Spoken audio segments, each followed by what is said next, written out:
Okay, this is going to be stuffing. Since the autumn holidays are coming up and we start feeling like having stuffing. This is sprouted bread that I get at Aldi. I think it's my favorite bread of my life. This is what it looks like. Anyway, it's whole grain and it has a slight sweetness, but no sugar in it. Instead, it's sweetened with organic honey and organic molasses. Anyway, let me get the almond milk.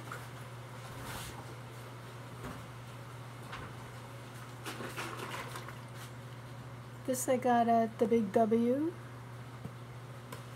I'm going to pour the milk over the bread. The bread is just taken out of the refrigerator. If you accidentally pour too much milk in it, then just add more bread. This is the classic stuffing recipe, at least with my relatives. You first start off with bread and you soak it with milk. Now, I'm going to put in there some paprika, some thyme, some cumin, some coriander. Coriander is just it's just ground up cilantro seed. Very special flavor. And some rosemary.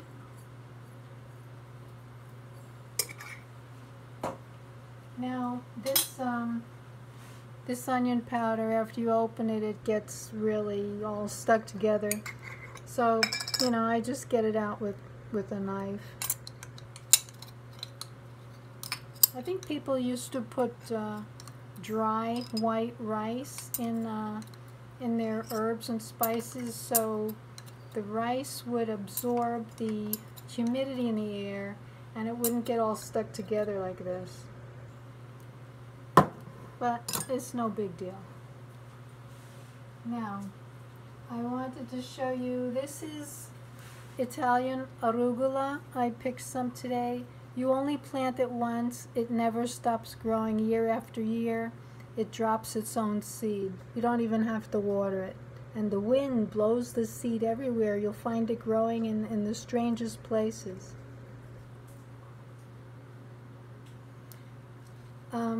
It's very, very spicy. I can't eat it raw. I know some people do in a salad. So what I do, I either throw it in with what I'm cooking, or I'll just boil it for like 1 or 2 minutes, and then it takes the spicy flavor out of the way. Isn't it interesting that the things that are the healthiest for us are the things that grow so easy? So I'm going to put the arugula in with this stuffing mix. I'll save these 3 leaves for later. What else? Okay, now comes the fun part, especially if you're young at heart. You just dig in there and you mix it all up. Now, if you have a cut on your hand, don't do this. Wait till it heals. You don't want blood in your stuffing. I used to watch one of my cousins do this. She wasn't Italian. She married into the family, but she could make the best Italian food, the best any kind of food. And I used to watch her. She'd pour the white bread in a big bowl, and she'd pour the milk over it, and then she'd get right in there, just like this.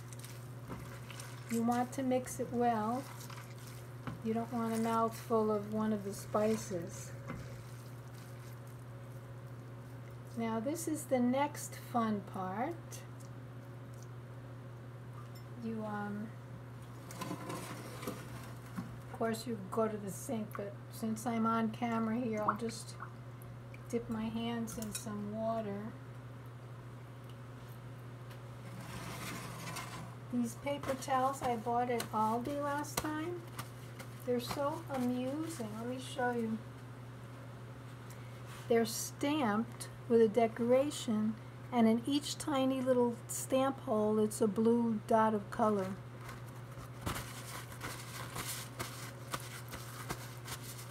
Alright, so I have my mini pan here because I don't want to get stuck with eating stuffing for a week, breakfast, lunch, and dinner, because I don't want to waste food, and I really don't want to freeze it because the bread is kind of partially frozen when you buy it.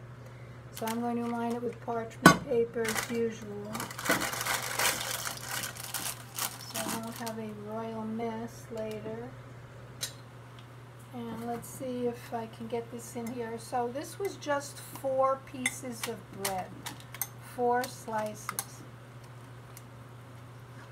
Now if I had a grocery store across the street, then I would also, you know, put celery and carrots in this.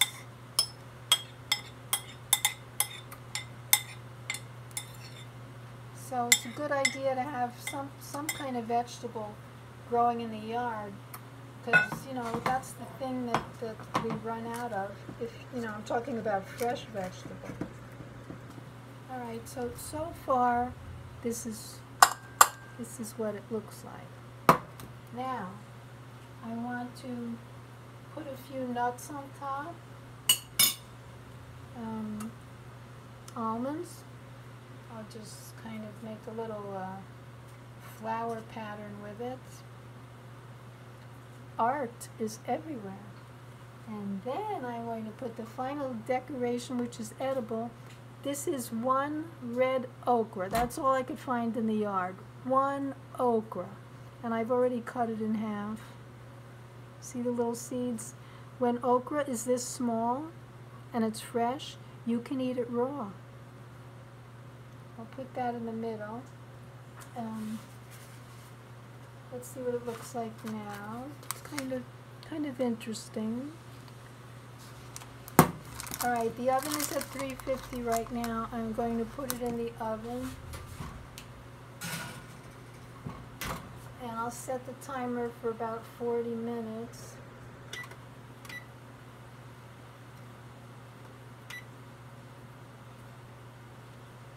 Alright, it's 40 minutes. Now, if you like a crispy top, then you're going to have to cook it more than 40 minutes. But I like my food most of my food kind of soft and mushy and comforting. Now, I already made one before, so here it is.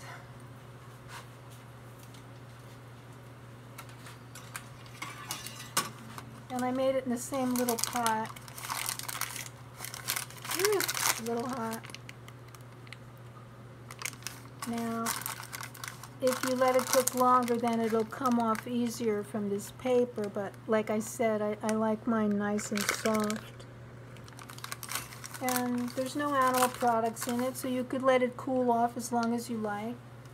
And if you had animal products in it, I would say to go ahead and put it in the refrigerator like after 15 minutes and just turn down the temperature on the refrigerator, because as I've said before in one of my videos, that bacteria starts to grow in 15 minutes if you don't keep the food hot or keep it cold.